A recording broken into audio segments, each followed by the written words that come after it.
Buenas tardes, presentamos el ADA 2, que es el objeto, la importancia y la utilidad de la historia de la educación. Somos de la Licenciatura en Educación Modalidad Virtual de la Universidad Autónoma de Yucatán. Estamos estudiando la materia de Historia de la Educación con la maestra Nora Esther Bayona Ramírez, a domingo 28 de agosto de 2022.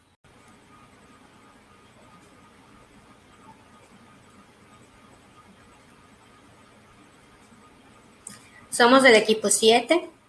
Mi nombre, Cándida María Medina, Grida Esther Cop Gamas, Marisol Daza García, Rosario Lara y Antelma Poto.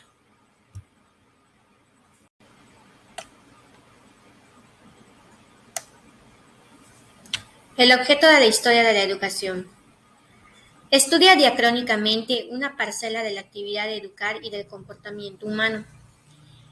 Conocer y comprender todo el camino que ha recorrido la educación en México a través del tiempo, influenciado en parte por factores sociales, políticos, económicos y culturales donde se desarrolla, lo cual la han llevado a lo que es actualmente. Por lo consiguiente, el objeto de la historia de la educación es el estudio claro y detenido del pasado de la educación y de su evolución para comprender, explicar y mejorar su presente.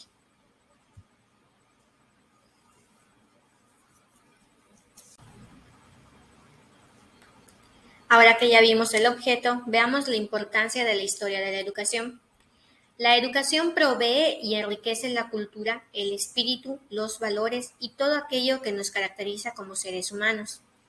Es importante estudiar historia, pues esta no solo nos enseña cosas del pasado, sino que nos presenta hechos del pasado con un carácter prospectivo, es decir, con una mirada hacia el presente y sobre todo hacia el futuro. Como futuros licenciados en educación, se espera que estemos lo más informados posible acerca de las bases de la educación en México, ya que esto nos ayudará a crearnos un criterio general al respecto y a partir de ahí seguir avanzando.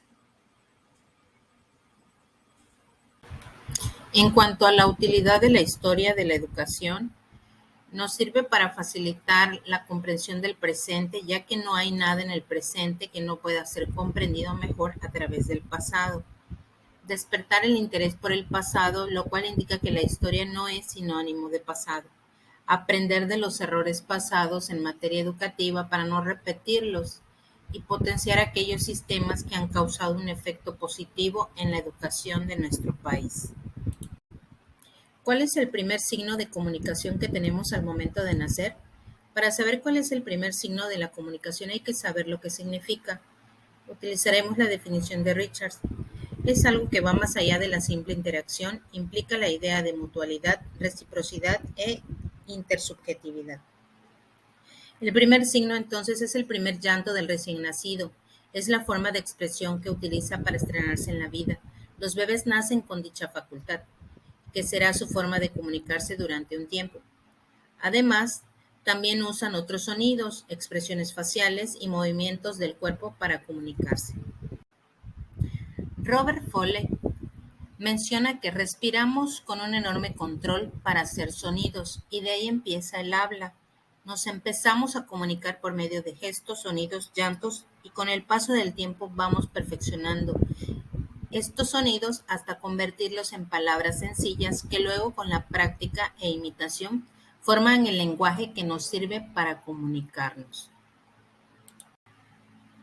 ¿Cómo es que aprendemos a hablar? El habla es la realización del lenguaje y este a su vez es un sistema de códigos que designan los objetos, acciones y cualidades entre los mismos. Los niños aprenden a comunicarse desde los primeros días y de forma progresiva van desarrollando el habla. En el desarrollo del lenguaje del niño influyen factores como la herencia, la familia, el ambiente en el que se desarrolla y la escolarización. ¿Cómo determina el tono de voz que tenemos de acuerdo a la región geográfica en la que crecemos? El tono o resonancia de la voz va unido al volumen y junto con la prosodia o melodía determinan el estado emocional de las personas. La rapidez y viveza denotan más alegría y motivación, mientras que la lentitud denota tristeza y apatía.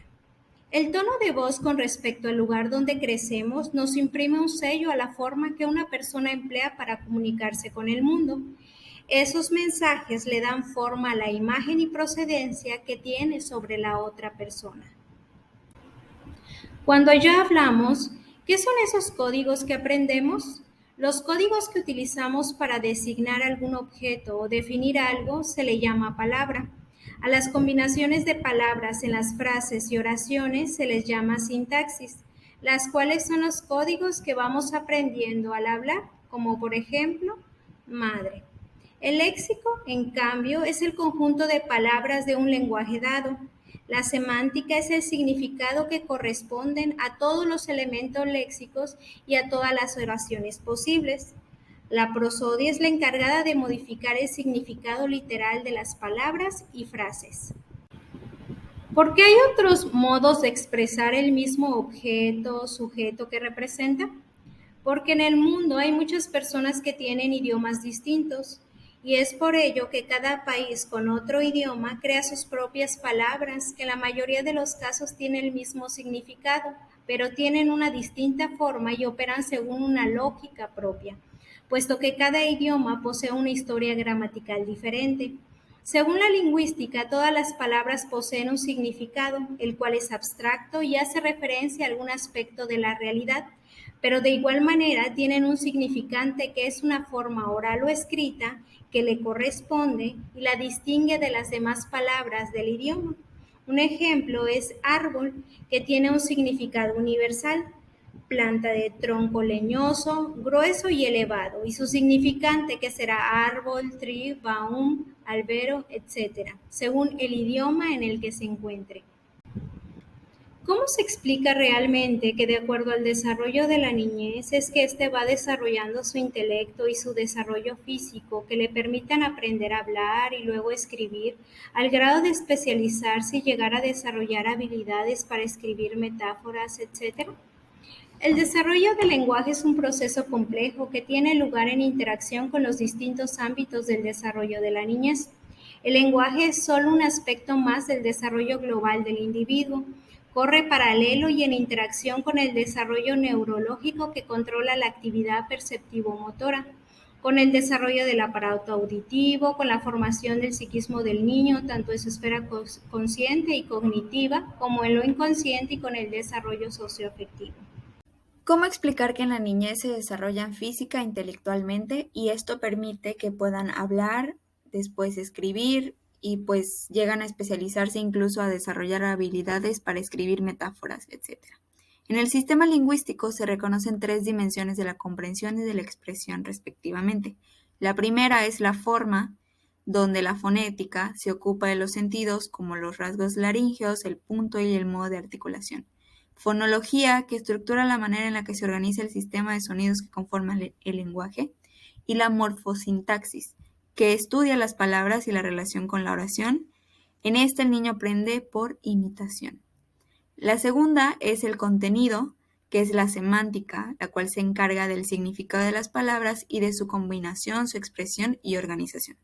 Por último tenemos el uso, que son las funciones pragmáticas o del lenguaje, las cuales estudian las reglas sobre el uso del lenguaje, sus efectos y los medios empleados para tal fin. Continuando con ello, se puede decir que el niño atraviesa una serie de etapas a través de las cuales su percepción de la realidad se va transformando en lenguaje gracias a las experiencias y a los modelos transmitidos por el ambiente social. El desarrollo del habla se produce de forma progresiva y es donde aprenden de forma acumulativa. Ello implica que adquieren conocimientos que poco a poco van cambiando para dar lugar al lenguaje. Dicho desarrollo se produce en 4 fases: prelingüística, holofrásica, de combinación y avanzada. Fases del desarrollo del lenguaje. La primera fase es la prelingüística, que abarca del 0 a 12 meses. El niño se comunica por medio del llanto, el cual, de acuerdo al volumen y ritmo, puede expresar malestar, miedo, hambre, etc. Luego vienen las vocalizaciones con intencionalidad, como el aleo, que se empieza a balbucear, a gesticular y expresar lo que siente o desea, y poco a poco el aleo desaparece, dando paso al lenguaje comprensivo y a expresar sílabas. La siguiente fase es la holofrásica. Aquí es el desarrollo del lenguaje donde abarca de los 12 a los 24 meses. Está protagonizada por holofrases. Los bebés comienzan a utilizar palabras aisladas de modo de enunciados, como no, sí, pan. Empieza a unir palabras como ota, que significa dónde está. Sin embargo, finaliza su segundo año aún no pronuncia bien los fonemas. La fase de combinación es entre los 24 y 36 meses. El niño tiene interés por todo lo que le rodea, mira, explora, empieza a preguntar el porqué de todas las cosas. Empieza las oraciones con 3 elementos: las oraciones coordinadas, los títulos, pronombres personales, adverbios, puede relatar cosas que sucedieron y comprende su contexto cotidiano, como las órdenes de no agarrar algo. Sin embargo, hay errores en la articulación.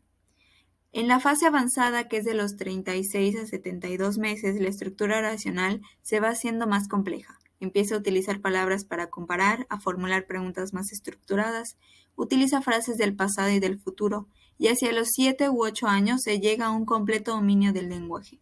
Una combinación ejercida a través del lenguaje se irá enriqueciendo en función del entorno sociocultural en el que la persona esté inmersa. Cuadro comparativo. Conceptos, hecho pedagógico, política educativa, teoría educativa. Idea principal. Posee sentido humano y social.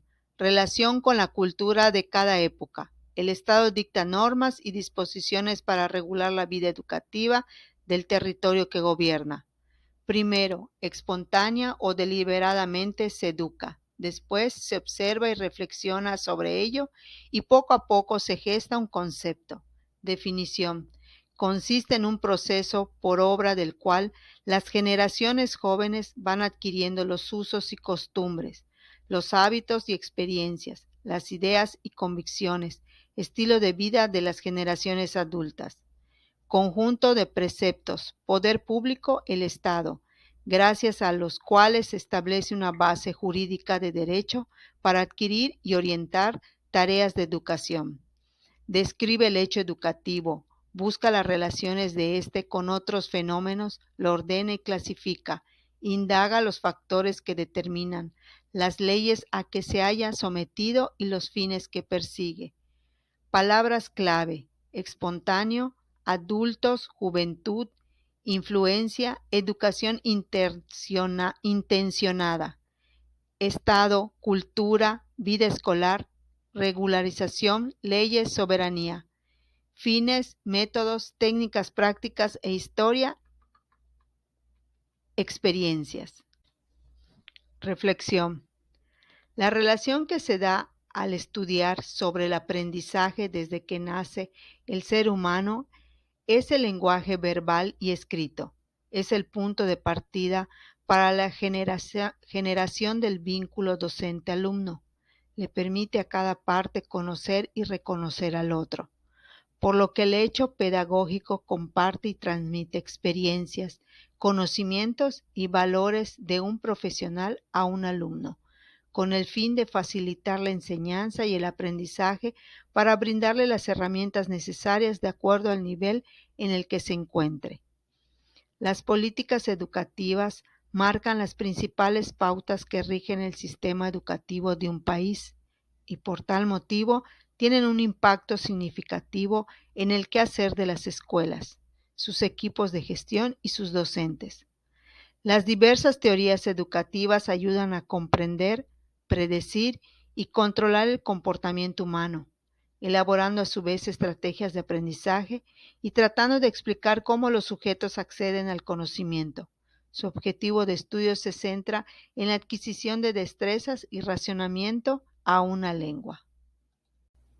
En las siguientes láminas veremos todas las referencias donde nosotros hicimos este trabajo. Por su atención, gracias.